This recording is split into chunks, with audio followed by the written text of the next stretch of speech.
नागपूर येथे पट्टे वाटपाचा कार्यक्रम, चंद्रपूरच्या प्रलंबित प्रकरणांवर चर्चा।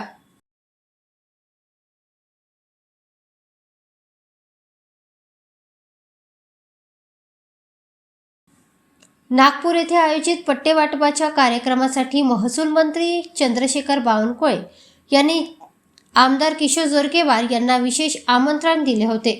या कार्यक्रमाच्या निमित्ताने चंद्रपूर येथील पट्टे वाटपाच्या प्रक्रियेबाबत सविस्तर व नियोजनात्मक चर्चा करण्यात आली असून या प्रक्रियेला आणखी गती देण्याचे निर्देश आमदार बावनकुळे यांनी संबंधित अधिकाऱ्यांना दिले आहेत। वर्षानुवर्ष प्रलंबित असलेला चंद्रपूर आणि घुगुस येथील पट्टे वाटपाचा विषय आता मार्गी लागला आहे। आमदार किशोर जोरगेवार यांनी सातत्याने पाठपुरावा करत सदर प्रक्रिया यशस्वी करण्याच्या दिशेने प्रयत्न केले होते। परिणामी आता चंद्रपूर येथेही कायमस्वरूपी पट्टे वाटप प्रक्रिया सुरू करण्यात आली आहे।